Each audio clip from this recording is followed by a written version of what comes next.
Torá al Instante, con el pastor Roberto Alfaro. Reflejos de la Torá, el manual de vida. La palabra es la misma ayer, hoy y por siempre. Hebreos 13:8. Torá al Instante. Es un espacio de reflexión y aprendizaje en familia, escudriñando las Escrituras de generación en generación. Acompáñanos todos los días, 7:30 de la mañana. Suscríbete a nuestro canal Radio Génesis 128 y activa la campanita. Torá al Instante.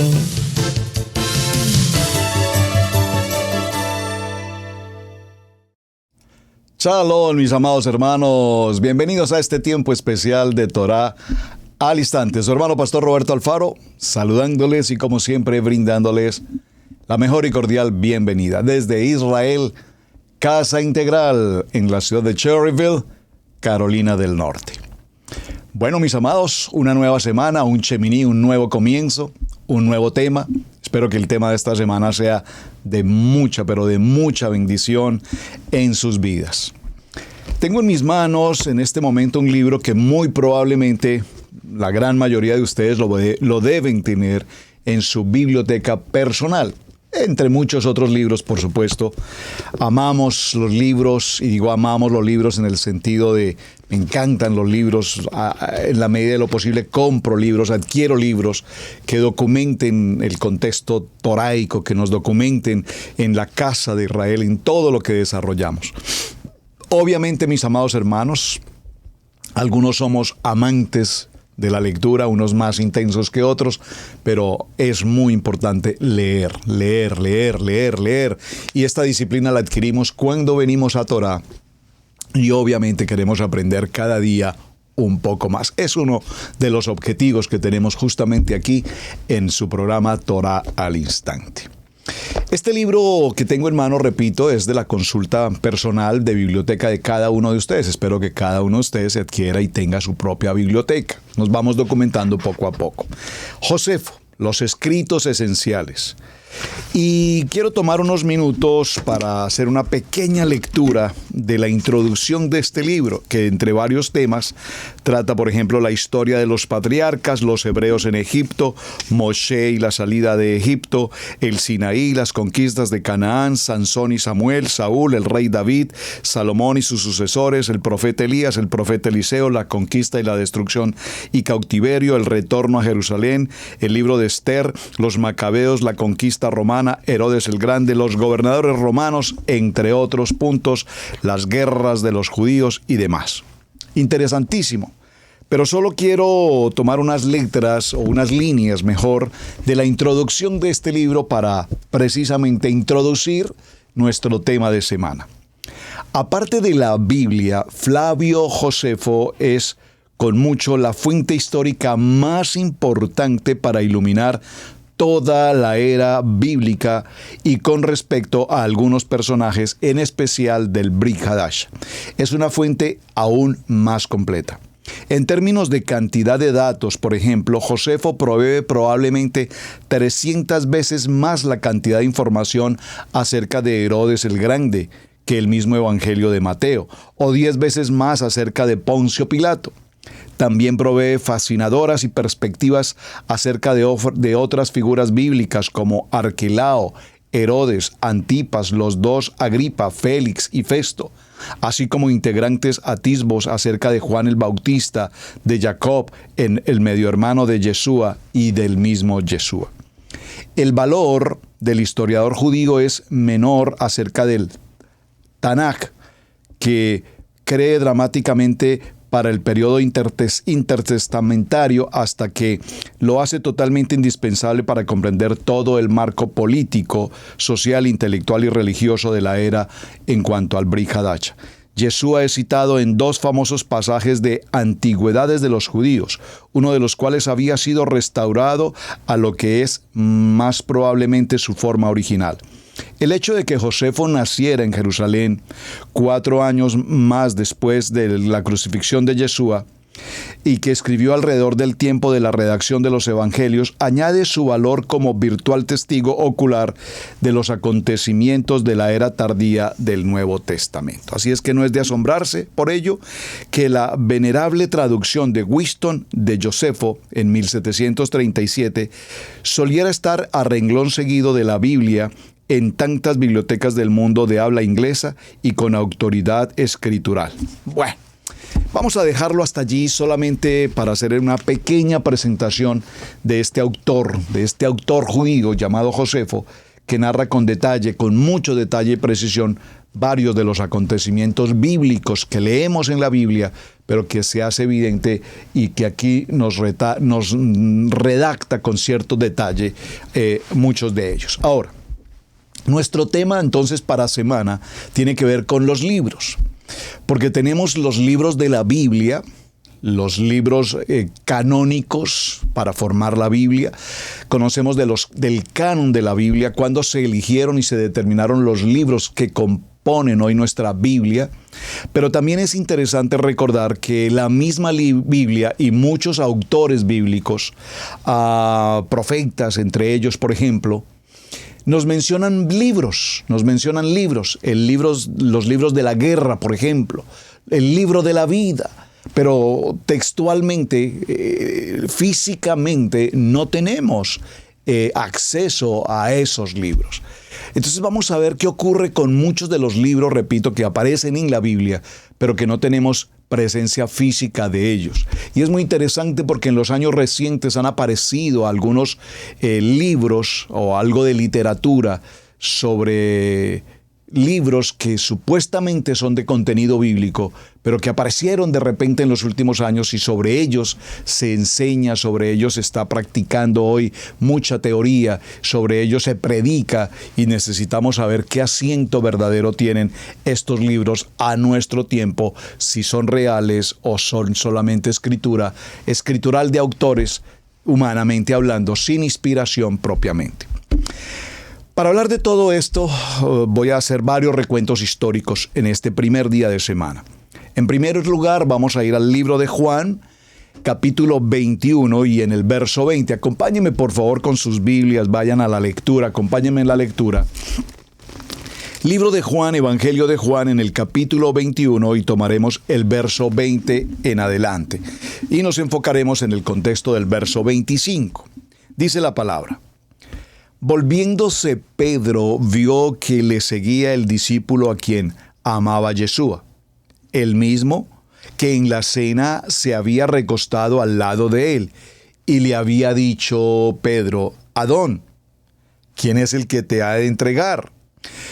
Cuando Pedro le vio, dijo a Yeshua: Señor, ¿y qué de este? Yeshua le dijo: si quiero que él quede hasta que yo venga, ¿qué a ti? Sígueme tú.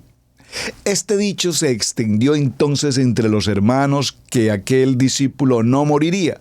Pero Yeshua no les dijo que no moriría, sino que si quiero que él quede hasta que yo venga, ¿qué a ti? Si yo quiero que él quede con vida hasta que yo vuelva, ¿cuál es tu problema? ¿Qué pasa contigo? ¿Qué sucede? Hable pues.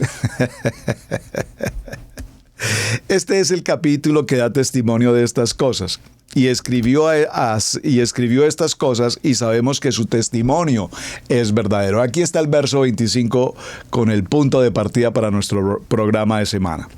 Y también otras muchas cosas hizo Yeshua, las cuales si se escribieran una por una, pienso que ni aún en el mundo cabrían los libros que se habrían de escribir. Amén. Todas las cosas que nuestro amado Yeshua hizo, si se escribieran en los libros, nos dice el verso 25, no habría lugar en el mundo para la escritura, la narrativa, los hechos, los acontecimientos, los milagros, las obras extraordinarias, la biografía de Yeshua, día tras día, momento tras momento, sanando, liberando, restaurando, dando vida. Amén. Todo lo que Yeshua, es decir, que lo que se nos escribe en estos 66 libros, realmente, como dice el texto del verso 25, no cabrían los libros para escribir todos los acontecimientos a lo largo de la vida de nuestro amado Mashiach. Entonces, para hacer una introducción respecto del libro, ¿qué tal si nos remontamos un poquito a la historia propia, la historia, el nacimiento y la evolución del libro? ¿Desde qué punto? Desde el momento en que el libro empieza en una arcilla, en un pergamino, en una roca, en una tabla, que posteriormente al siglo XX, XXI, ya no es una tabla, ahora es una tablet, ya no es una arcilla, ya no es cera, ya no es piedra, ahora tenemos los libros ni siquiera en papel, ya lejos del pergamino, lejos de todo esto, ahora es digital. Libros, la lectura digital, la lectura totalmente electrónica. Pero veamos un poco la historia, remontémonos hacia el año 4000 antes de Mashiach. Como podremos imaginar, vamos a empezar hablando de un objeto que dista mucho de lo que hoy conocemos en cuanto a lo que es y entendemos el concepto de un libro. De hecho, ninguna forma escrita parece haber aparecido antes de este momento. Fueron los sumerios, el antiguo pueblo que vivía en la Mesopotamia meridional, quienes inventaron el primer sistema de escritura documentado, la escritura cuneiforme. Una escritura desarrollada a través de símbolos que se imprimían con una herramienta puntiaguda sobre una tablilla de arcilla o en piedras y que se desarrollaban formando imágenes, y estas incisiones formadas de cuñas eran breves y estaban dispuestas en forma piramidal. Extraordinario esta historia. Y aquí en esta historia, a propósito de arqueología, de sumerios, a propósito de escritura cuneiforme, realmente apasiono cuando tengo algunos momentos de reposo, de descanso en mi día a día, apasiono los documentales de la arqueología. En especial, documentales de arqueología bíblica. Apasiono la arqueología de Israel y la arqueología bíblica que no solamente ocurre en Israel, sino la arqueología bíblica que ocurre en muchos lugares de la tierra. Saben, hace algunos meses o un año tal vez, estábamos sobre el área de Denver, en Colorado, por la zona de Lowland, en las montañas, a las orillas del río, se me escapó el nombre del río allí en Denver, el río Colorado, Denver, Colorado, y visitamos unas cuevas, unas cavernas interesantísimas, un lugar hermosísimo, apasionante por demás estar allí. Pero dentro de todo el recorrido y el misterio de aquellas cavernas en la montaña, ese recorrido tan impresionante, los descubrimientos que la humanidad ha logrado y los vestigios, lo que Adonai nos quiere mostrar, lo que me llamó poderosamente la atención en aquellas cuevas, repito, en Colorado, fue como en las paredes, en las rocas, aparecen diseños, dibujos pictográficos de las épocas de 4000 años antes de Mashiach. Pero lo más interesante de estas figuras y de esta manera de escritura en las rocas es que estas mismas imágenes, dibujos que están allí, la palabra es pictografía, escritos en aquellas rocas, son las mismas figuras que aparecen grabadas en las rocas, por ejemplo, en las pirámides de Egipto, o por ejemplo en las pirámides de México, o en lugares como Perú, o aquí mismo en los Estados Unidos de América, en diferentes lugares. Surge, por supuesto, en la ciencia y en la arqueología preguntas interesantemente apasionantes como: ¿de qué manera los seres humanos de aquellos tiempos, antes de Mashiach, en Egipto, en Perú, en América, Suramérica o Centroamérica o América del Norte, de qué manera se comunicaban estas comunidades de seres humanos de tan distantes puntos de la Tierra, en el que aparentemente no había forma de una comunicación digital, una comunicación de Facebook o Instagram o cosas por el estilo? ¿Cómo se podían comunicar naciones de distantes puntos de la Tierra? ¿Cómo podrían los egipcios comunicarse con las tribus en Perú y escribir y redactar y dibujar y realizar los mismos símbolos? Esos mismos símbolos que tuve la oportunidad de ver en Colorado, en Denver, esos mismos símbolos que aparecen en las pirámides de México. ¿Cómo ocurre todo este fenómeno de la escritura? Bueno, wow, son los enigmas y los misterios que la arqueología poco a poco va descubriendo, cosas cada vez más apasionantes. En esta historia y en este desarrollo muy rápido del libro, pues aparecen en la historia, repito, 2400 años antes de Mashiach, lo que conocemos como los rollos de papiro. Y cuando damos este salto tan rápido en la historia, vemos que estos rollos de papiro se originan precisamente en Egipto. El papiro se extrae de la médula de la homónima planta que crece a lo largo del río Nilo. La médula extraída del tallo se cortaba en tiras, se prensaba, se pegaba y se secaba. Obtenían un resultado, una hoja que se podía escribir con cálcamo afilado, obtenido del tallo de la caña. Las hojas individuales se pegaban después en rollos que alcanzaban incluso hasta 16 metros de largo. El texto escrito en la cara interior del rollo estaba ordenado en columnas de varios centímetros de ancho. Los papiros se enrollaban y se almacenaban en tubos de madera. Es lo que conocemos hoy como cuando vemos los diseños de la Torá, que trae los rollos, ¿verdad?, para irlo girando, para que tengan esa idea. Y vemos cómo estos rollos era la manera práctica como se podían desenvolver. Los rollos estaban envueltos en palos de madera voluminosos para desarrollarlos de esta manera en ambas direcciones.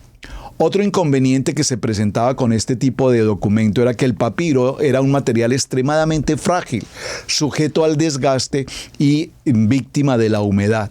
Lejos de su cálido y templado clima natal, en la cuenca mediterránea, pues podría lesionarse o afectarse rápidamente. Seguidamente en la historia, siglos después incluso, aparece el pergamino, uno de los mejores materiales de la escritura.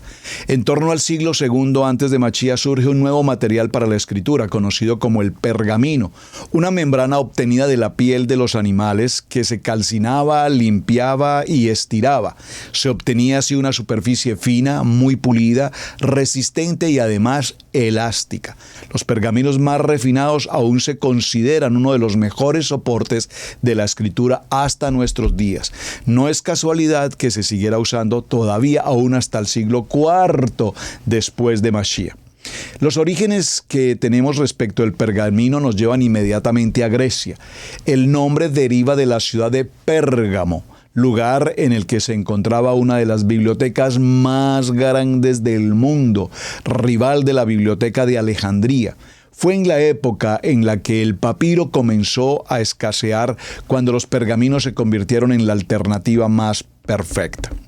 En este desarrollo encontramos entonces que en la antigua Roma y en Grecia empezaron también a circular unas tablillas de cera, mucho más prácticas que los materiales precedentes de esta escritura. Se trataba de pequeños bloques de madera que se recubrían con capas y capas de cera e incluso con las puntas de un punzón, fuera de madera, metal o hueso de marfil. Las tablillas podían rascarse y reutilizarse. Lo innovador eran las formas. Las tablillas, que recuerdan a lo que tenemos hoy como las tablet, Apple Tablet o Samsung Tablet, estaban unidas de un extremo mediante hilos de cuerda o de hierro. Estamos frente al antepasado de las cartillas anilladas y de los libros encuadernados. Interesantísimo. Luego en la historia aparece algo también muy importante que ya hemos mencionado en otros programas, que son los códices, libros reales. Hemos llegado a la mayor revolución de la historia del libro. Una revolución que, al igual que la que estamos viviendo para estos tiempos, suscitó reacciones diversas entre los asiduos lectores. Los romanos les llamaron códices. El códice es una palabra que se deriva del latín caudex, corteza, tronco de árbol. Los códices tenían aspecto de libro como lo entendemos actualmente. Estaban protegidos por una cubierta de madera o de hojas de papiro o de pergamino pegadas, y su interior incluía hojas de papiro escritas en ambos lados. Maravilloso. La gran revolución reside en la comunidad del formato.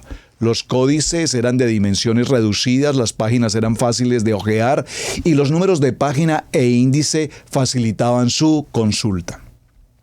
A pesar de esto, los paganos y el pueblo judío seguían muy apegados a la tradición del rollo y se mostraban muy desconfiados ante la novedad. Sin embargo, por otra parte, estaba la comunidad de creyentes que acogió con entusiasmo la novedad descubierta, con los monjes que transcribieron los códices, oraciones y textos sagrados.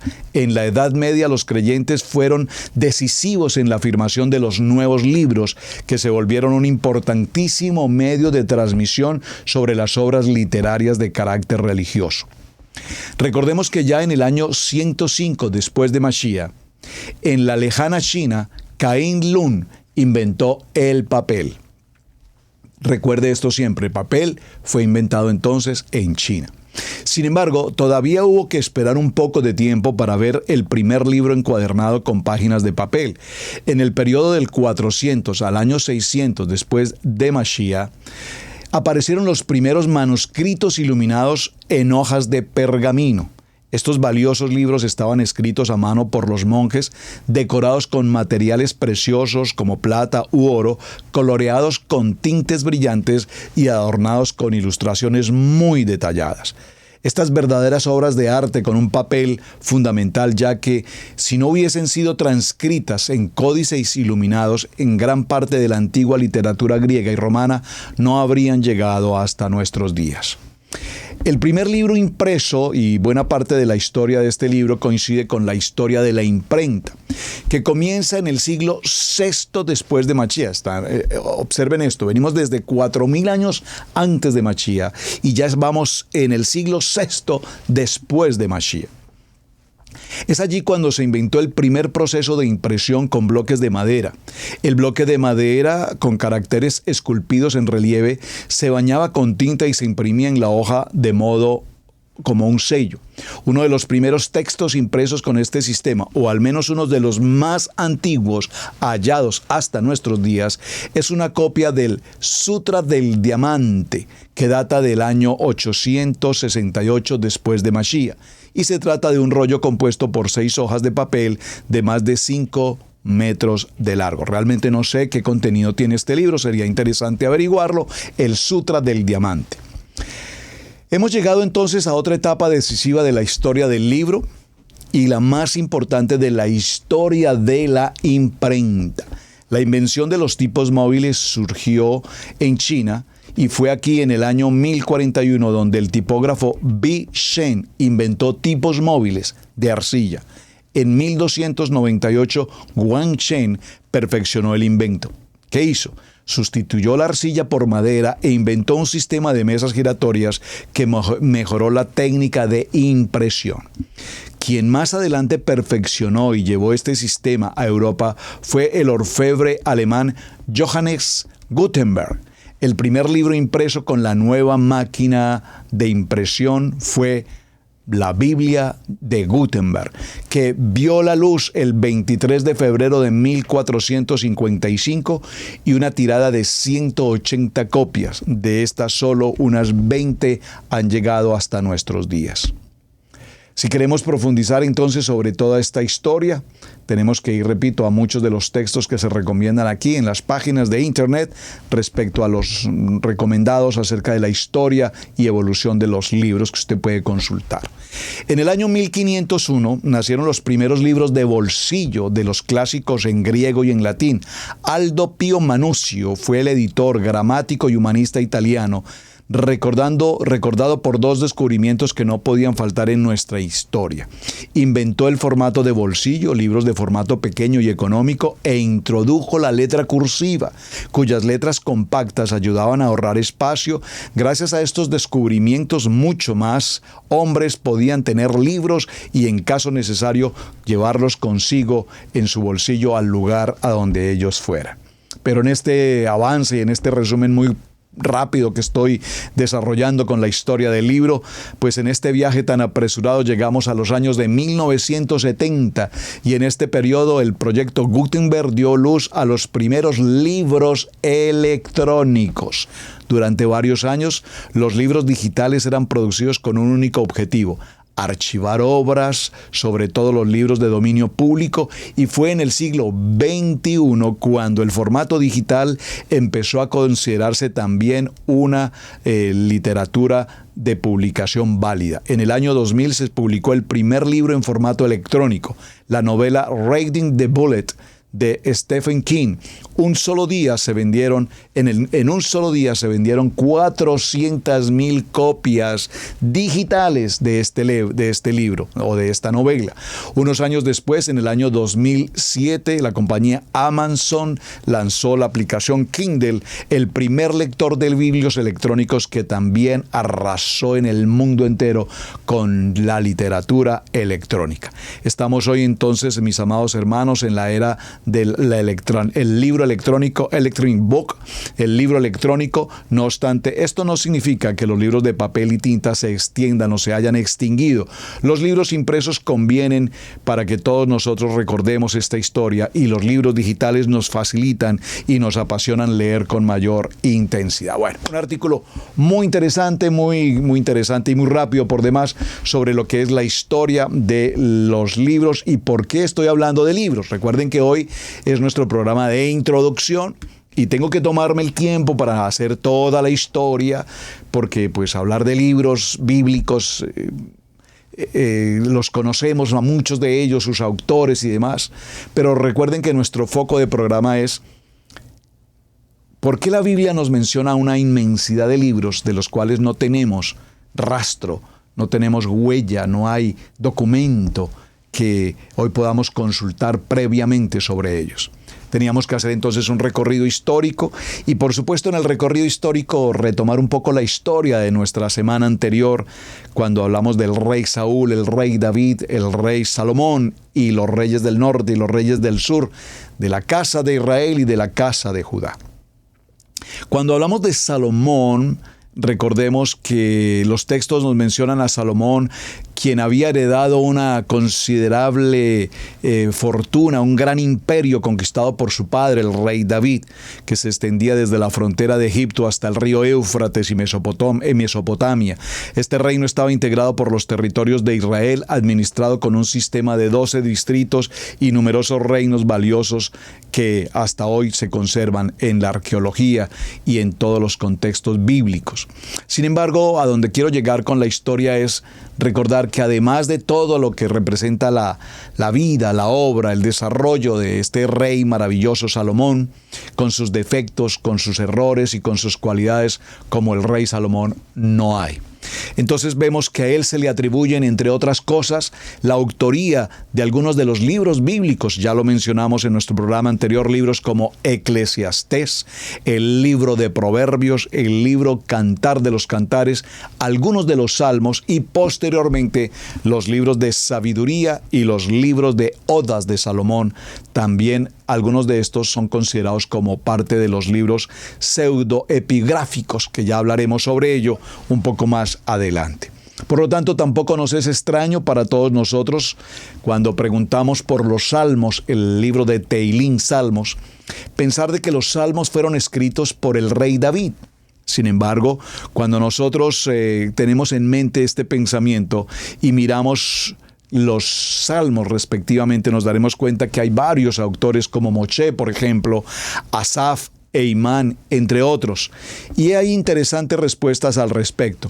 Cuando hacemos una mirada a los libros y a los salmos en particular, nos revelará que muchos de los capítulos son atribuidos a grandes hombres de la Biblia. Se nos mencionan autores más allá del rey David.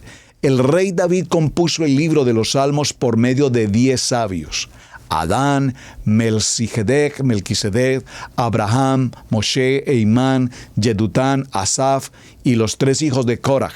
Más aún, según algunos libros de los sabios rabínicos, Jacob se dice que recitó durante los 20 años de cautiverio, bueno, no de cautiverio, 20 años de convivir con su suegro Labán y la historia de sus esposas, sus hijos y demás, se dice que recitaba todos los días los salmos. Qué maravilloso. Claramente muchos de estos salmos fueron escritos y recitados por varias generaciones antes que el mismo rey David. Sin embargo, el libro de los salmos es comúnmente conocido como el libro del rey David. Algunos textos rabínicos afirman que todas las alabanzas que se encuentran en el libro de los Salmos fueron recitadas por David conforme a este dicho. Las alabanzas de David, hijo de Isaí, han concluido. Calum, la palabra en hebreo calum, pero no debe leerse calum, sino debe leerse coleulum. Todo eso lo que indica es que el libro completo de Salmos contiene las alabanzas del rey David. Para aclarar este enigma, primero debemos comprender correctamente la categoría única que representan los Salmos. Es el único libro del Tanaj que se compara con toda la Torá misma. Más que una compilación de hermosos cánticos de varios autores, se le considera la Biblia del rezo. Al igual que toda la Torá tiene su origen en los 5 libros de Moshe, el rezo tiene su origen en los 5 libros de los Salmos. A lo largo de todas las generaciones, los Salmos dieron a cada judío, a cada hombre de la casa de Israel, sin importar si se trataba de un gran sabio o de un simple campesino, la capacidad de expresarse de la mejor manera y articular sus plegarias y agradecimientos a su Creador. Maravilloso. Porque todos los grandes líderes de la historia, Adonai ordenó al rey David, el dulce cantor de Israel, ser quien pusiera por escrito las canciones de alabanza desde el comienzo de los tiempos y dejar como legado al pueblo judío el don de la oración. Porque a lo largo de su vida el rey David recitó constantemente los salmos, en tiempos de victoria, en tiempos de adversidad, mientras estaba prófugo y mientras se desempeñaba como rey victorioso en el pináculo de la realeza y la grandeza, sus labios nunca cesaron de recitar las alabanzas a Adonai. Aunque muchos salmos fueron escritos originalmente por otras personas, fue el rey David quien, al recitarlos, les adjudicó el carácter de inmortalidad a los cánticos de alabanza que en los salmos encontramos. Muy bien, ya hemos hecho entonces un recuento histórico, la historia del libro. Vimos a Josefo, las historias que Josefo nos presenta, un contemporáneo relativamente a Yeshua, digo contemporáneo, aunque fueron pocos años después de su muerte, que Josefo nos narra ciertos acontecimientos muy textualmente, casi un testigo ocular. Hablamos de los libros que escribió Salomón y de los salmos dedicados por David. Ahora, volvamos a una pregunta que ya habíamos presentado en un programa anterior aquí en Torá al Instante. Les sugiero, por favor, aquí en la página de internet Israel Casa Integral, busque los programas de Torá al Instante y dentro de ellos puede dar allí la solicitud del programa El Canon Bíblico.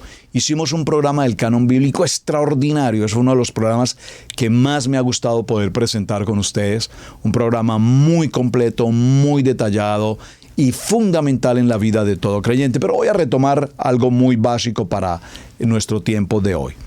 Este término canon se utiliza para describir los libros que están debidamente inspirados y que por lo tanto pertenecen así a la Biblia. Un aspecto difícil para determinar el canon bíblico es que la Biblia en sí misma no nos da una lista de los libros que deberían ser integrados. El determinar el canon bíblico ha sido un proceso primeramente realizado por los grandes rabinos, los jajam, los sabios, y por los grandes eruditos conocedores de la palabra, y más tarde por los primeros creyentes. Finalmente, hay que tener claridad que fue Adonai, únicamente Adonai, quien determinó en la sabiduría, en su omnisciencia, en su omnipresencia, determinó cuáles eran los libros que definitivamente debían pertenecer al canon bíblico desde el momento en que ellos tenían su inspiración, y por lo tanto esa escritura es la que tenemos en el tiempo para nuestros días. Comparado lo que conocemos como el Nuevo Testamento, el Brit Hadasha, pues realmente hubo poca controversia con respecto a estos libros frente a lo que conocemos como el Tanaj o el Antiguo Pacto. Los creyentes hebreos reconocieron los mensajeros de Adonai y aceptaron sus escritos como inspirados por él. Es innegable que hubo algún debate sobre el canon en cuanto al Tanaj. Sin embargo, para el año 250 después de Mashiach, hubo un acuerdo casi universal sobre el canon de la cultura de la escritura hebrea. El único punto que permaneció fue el de la apócrifa, con algún debate y discusión que continúa hasta el día de hoy.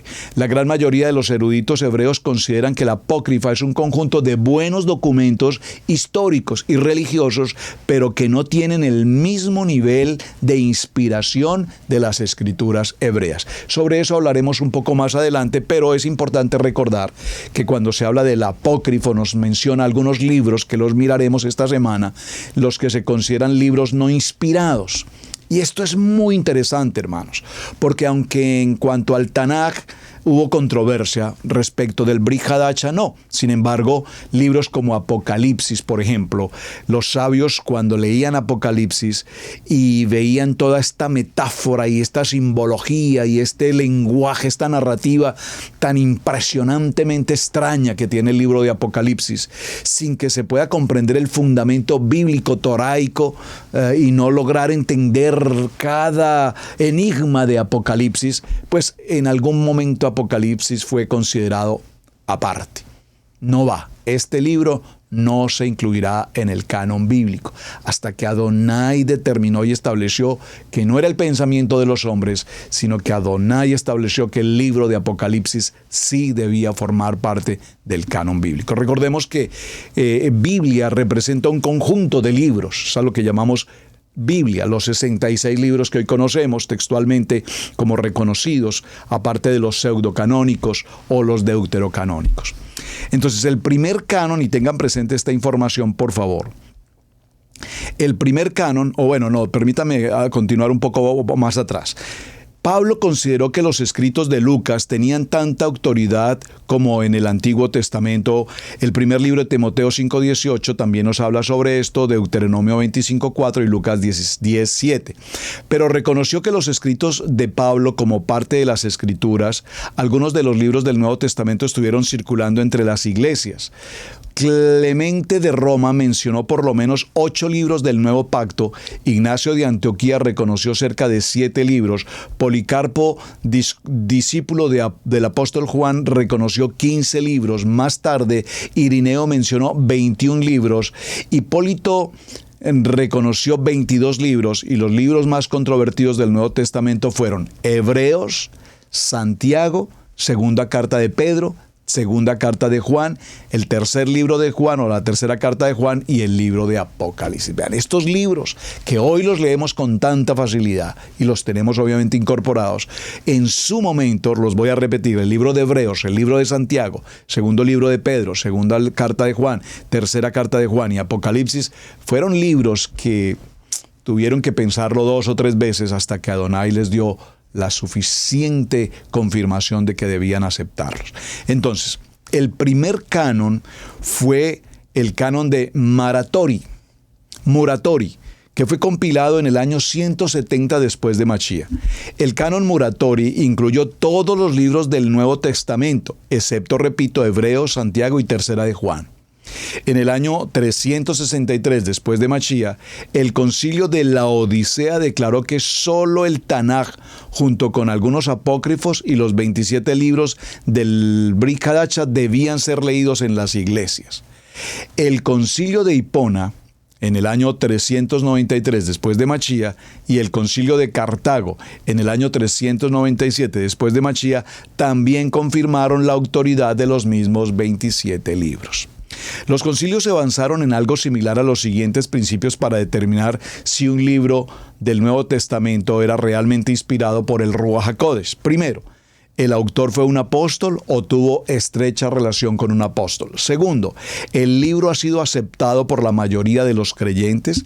Tercero, ¿el contenido del libro es una consistencia doctrinal y enseñanza ortodoxa? Cuarto, este libro contiene evidencia de alta moralidad y valores espirituales que reflejan la obra del Ruach HaKodesh. De nuevo, es crucial recordar que la Iglesia no determinó el canon.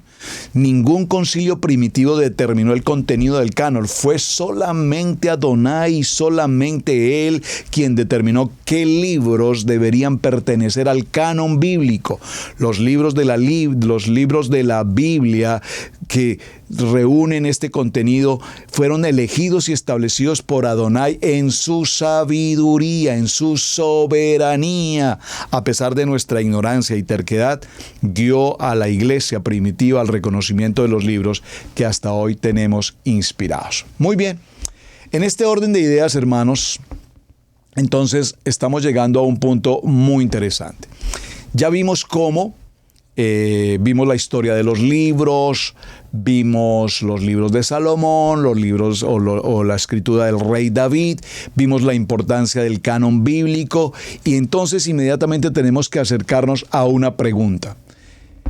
Hay muchos libros que se nos mencionan en los contextos bíblicos. Yo podría colocar como tarea, por supuesto, si usted quisiera hacer una tarea, por favor, busque en su Biblia qué libros aparecen narrados, inscritos, establecidos en la Biblia. No estoy hablando de los libros que conocemos bíblicamente, Hebreos, Lucas, Marcos, Malaquías, Ezequías, los profetas. No, estoy hablando de libros que estos autores mencionaron.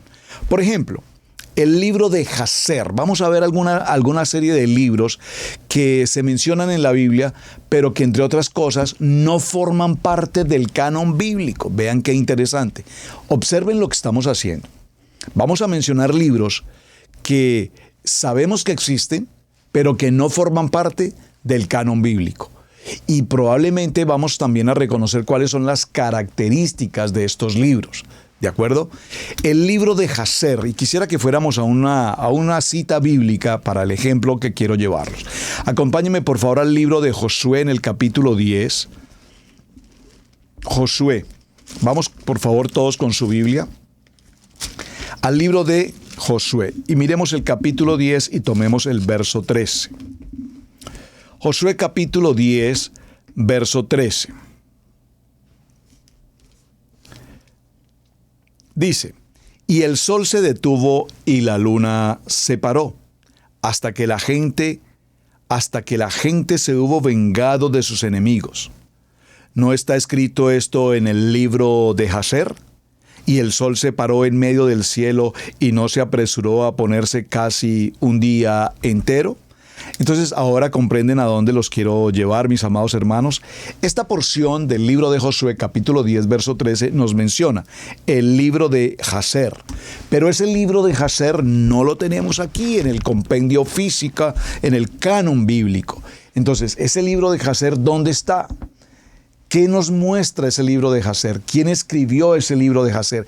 ¿Quién era Jaser? ¿En qué época estuvo Jaser? ¿Qué fue lo que él escribió?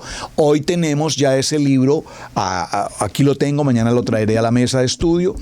Evaluaremos un poco el libro de Jaser. Tiene sentido que hoy enseñemos acerca de lo que está escrito en ese libro llamado de Jaser. Es un libro auténtico, es un libro original, es una escritura de algún escritor que se le ocurrió tomar esta posición de narrar algo sobre Jaser. ¿Qué ocurre con estos libros? Es importante que los veamos. Vamos ahora al segundo libro de Samuel. Nuevamente, por favor. Segundo libro de Samuel y tomemos el capítulo 1. En el segundo libro de Samuel, capítulo 1, vamos a ir al verso, demos una vista desde el verso 17. Y endechó David a Saúl y a Jonatán su hijo con esta endecha. Verso 18. Y dijo que debía enseñarse a los hijos de Judá. He aquí que está escrito en el libro de Jaser. Está escrito en el libro de Jaser, dice el segundo libro de Samuel. Leámoslo nuevamente, por favor, para comprender. Espero que me estén captando hacia dónde voy con el tema de esta semana. Un tema realmente apasionante. Dígalo conmigo. Segundo libro de Samuel, capítulo 1, verso 17. David endecha a Saúl y a Jonatán. Y endechó David a Saúl y a Jonatán su hijo con esta endecha. Y dijo que debía enseñarse a los hijos de Judá.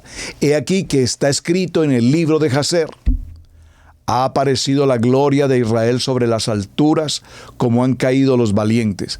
No lo anunciéis en Gad, ni deseéis las nuevas en las plazas de Escalón, para que no se alegren las hijas de los filisteos, para que no salten de gozo las hijas de los incircuncisos. Entonces nos menciona el libro de Jaser. Vamos a ver otro libro. el libro de las batallas de Adonai. Acompáñenme por favor al libro de Números. Y en el libro de Números estaremos en el capítulo 21. Libro de Números, capítulo 21. Vaya con su Biblia, por favor, y tomemos el verso 14.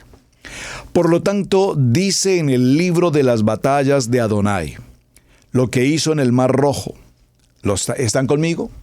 Segundo libro que voy a considerar, el libro de las batallas de Adonai. Libro de Números, capítulo 21, verso 14, lo repito. Por tanto se dice en el libro de las batallas de Adonai, 2 puntos, lo que hizo en el Mar Rojo y en los arroyos de Arnón y la corriente de los arroyos que va a parar en Ar y descansa en el límite de Moab. De allí vinieron a Beer, que es el pozo del cual Adonai dijo a Moshe, reúne el pueblo, y entonces cantó Israel este cántico, sube, oh pozo, a él cantad. Pozo el cual cavaron los señores, lo cavaron los príncipes del pueblo y el legislador con sus báculos. Bueno, entonces ya vimos, libro de Jaser, libro de las batallas de Adonai. Vamos a un tercer libro, el libro de los Hechos de Salomón. El libro de los Hechos de Salomón no es un libro que esté en el canon bíblico, pero es un libro que la Biblia nos menciona. Primer libro de Reyes, capítulo 11. Vaya conmigo, por favor. Primer libro de Reyes en el capítulo 11 y tomemos el verso 41. ¿Lo tienen, por favor? Verso 41. Muerte de Salomón. Los demás hechos de Salomón y todo lo que hizo y su sabiduría no está escrito en el libro de los hechos de Salomón. Es una pregunta. ¿No está escrito en el libro de los hechos de Salomón? Los días de Salomón reinó en Jerusalén sobre todo Israel fueron 40 años. Y durmió Salomón con sus padres y fue sepultado en la ciudad de su padre David y reinó en su lugar Roboán su hijo. El libro de los Hechos de Salomón. Primer libro de Reyes, capítulo 11, verso 41. Vamos a otro libro. El libro de Crónicas o libro de los Reyes de Judá. ¡Qué interesante! ¿Dónde aparece esto? Aquí mismo, en el libro de Primera de Reyes, en el capítulo 14 y en el verso 29. Primer libro de Reyes, capítulo 14, verso 29, dice la palabra: los demás hechos de Roboán y todo lo que hizo, ¿no está escrito en las crónicas de los reyes de Judá? Aquí está entonces otro libro, maravilloso e importante. Por favor, yo voy subrayando mi Biblia, espero que usted esté subrayando también la suya. No tema hacerlo porque para eso tenemos un libro, para eso tenemos este libro, para estudiar, para revisar, para hacer auditoría. Libro de las Crónicas o los libros de los reyes de Judá. Vamos al siguiente libro, el libro de las Crónicas o de los reyes de Israel, aquí mismo, en primer libro de Reyes, capítulo 16, verso 5. Dice: los demás hechos de Baasa y las cosas que hizo y su poderío, ¿no está todo escrito en el libro de las crónicas de los reyes de Israel? Maravilloso, ¿verdad, hermanos? ¿Cuántos de estos textos hemos pasado por alto? Nunca los hemos considerado o no hemos hecho auditoría, y es lo que pretendo que hagamos esta semana. Vamos a ir conociendo esos textos que la Biblia nos muestra, pero que no sabemos qué ocurrió, dónde están disponibles, qué información. Aquí nos dice, todos los hechos de Baasa y las cosas que hizo y su poderío, ¿no está todo escrito en el libro de las crónicas de los reyes de Israel? Maravilloso. Vamos al siguiente, el libro del profeta Natán, primer libro de Crónicas. Vamos por favor allí al primer libro de Crónicas, y en el primer libro de Crónicas busquemos por favor el capítulo 29 y el verso 29. Vaya conmigo por favor a su Biblia y vaya subrayando. Espero que esté haciendo la tarea conmigo, amado hermano, allí en casa o en oficina. Si va conduciendo, por favor, evite la tarea, evite hacerlo para que evitemos cualquier accidente. El libro del profeta Natán, primer libro de Crónicas, capítulo 29, verso 29 dice: y los hechos del rey David, primeros y postreros, están escritos en el libro de Crónicas de Samuel, vidente, en las crónicas del profeta Natán y en las crónicas de Gad, vidente. Es decir, estas crónicas son los libros como un diario en el que se escriben acontecimientos. Y aquí no nos menciona solamente uno, nos menciona tres. Dice, y los hechos del rey David, primeros y postreros, están escritos en el libro de las crónicas de Samuel vidente, en el libro de las crónicas del profeta Natán y en el libro de las crónicas de Gad vidente, con todo lo relativo a su reino y a su poder y a los tiempos que pasaron sobre él y sobre Israel y sobre todos los reinos de aquellas tierras.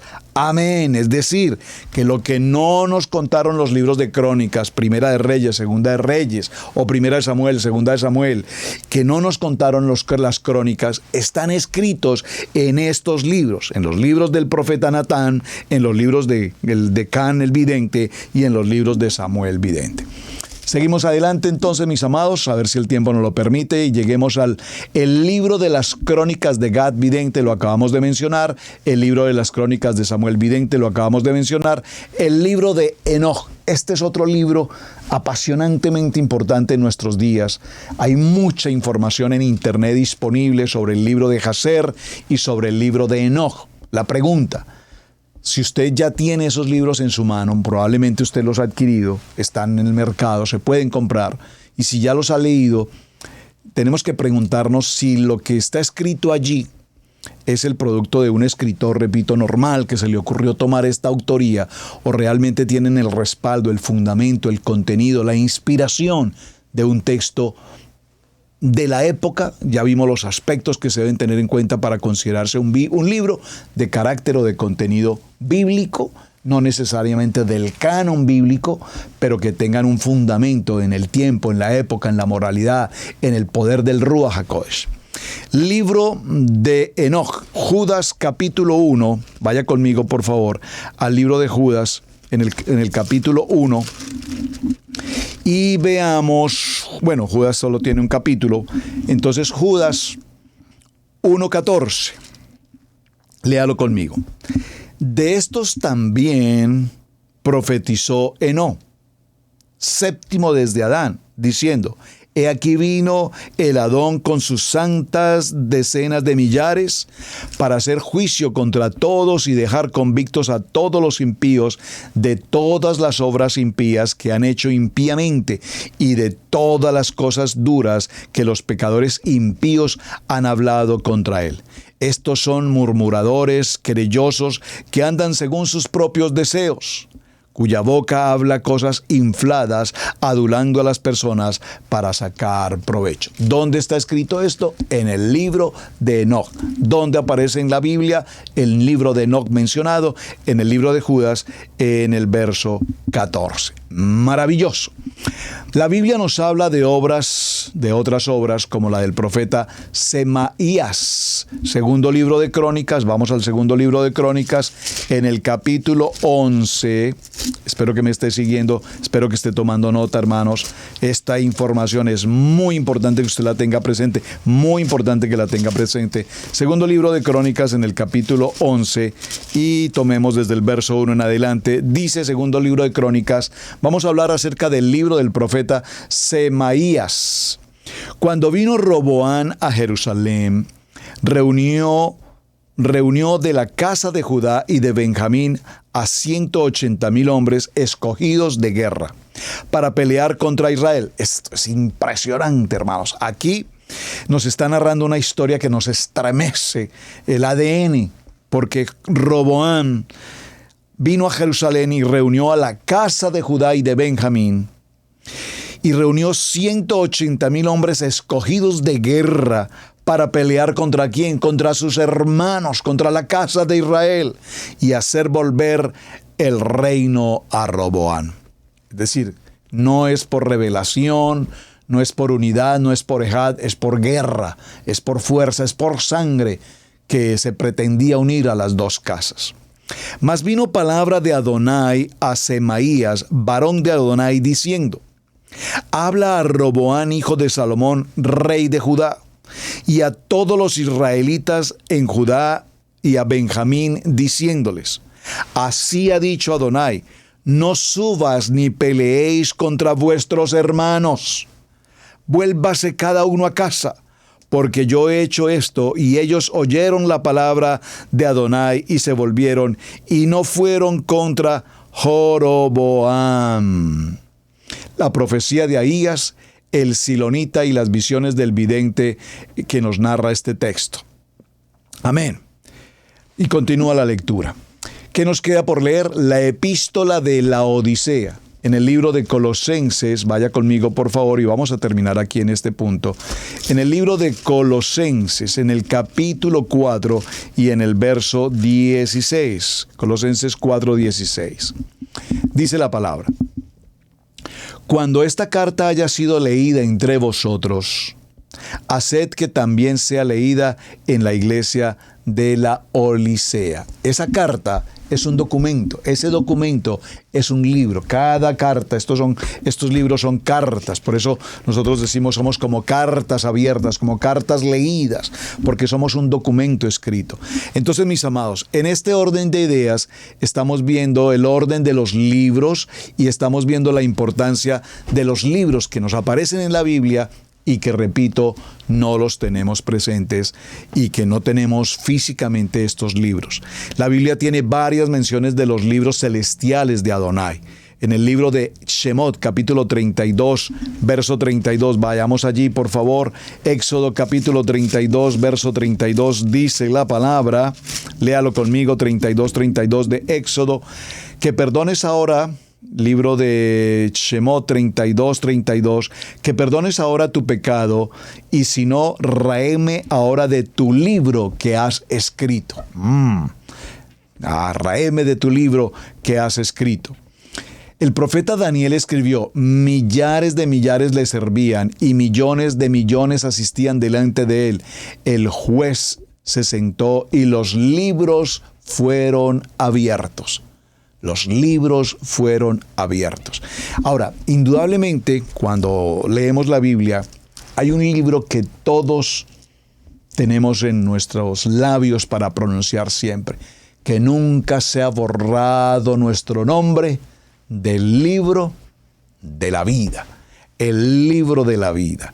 El primero de los libros celestiales es el libro de la vida. En este libro, Hashem registra los nombres de cada persona que va a estar en su presencia.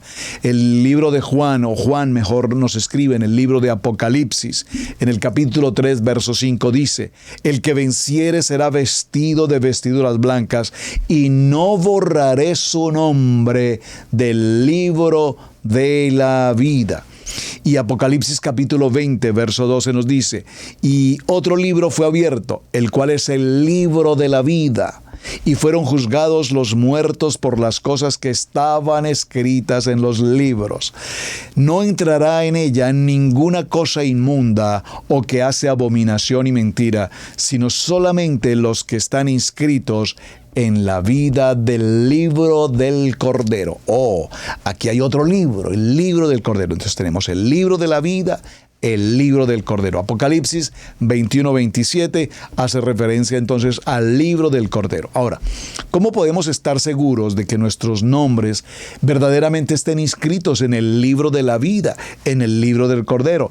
Y la Biblia, por supuesto, nos habla de algunos pasos importantes, fundamentales que debemos tomar.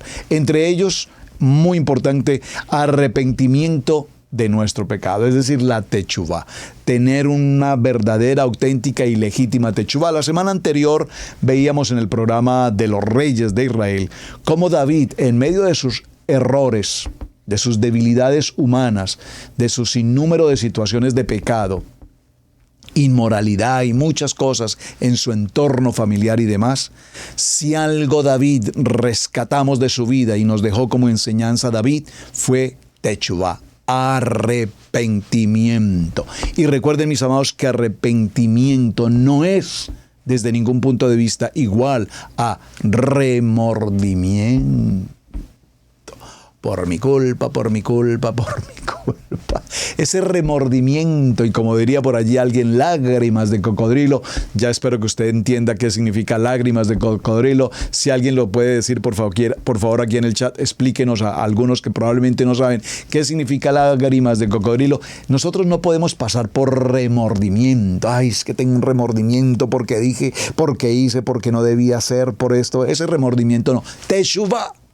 La primera característica para estar inscritos en el libro de la vida, en el libro del Cordero, libro de los Hechos, capítulo 8, verso 22. Tome nota, por favor, de la cita y cerramos en este minuto aquí en este texto. Libro de los Hechos, capítulo 8, verso 22, dice la palabra: arrepiéntete, pues de esta tu maldad, y ruega a Adonai si quizá te sea perdonado el pensamiento de tu corazón, porque en hiel de amargura y en prisión de maldad veo que estás. Respondió entonces Simón y dijo: rogad vosotros por mí al Adón, para que nada de esto que habéis dicho venga sobre mí. Teshuvá. Bueno, mis amados, un tema apasionante, mucho contenido, mucho por aprender, mucho por recordarse que muchos de estos temas, ustedes, mis amados, ya seguro muchos lo han estudiado y lo conocen, gloria a Hashem por eso, pero tengamos siempre el recuerdo y la misericordia de quienes por primera vez vienen. Yo me disfruto estudiando y reaprendiendo y recordando lo que en algún momento estudié, porque para mí esto es como si fuese primera vez, primer tema nuevo para mí. Lo disfruto, lo degusto y lo aprovecho enormemente.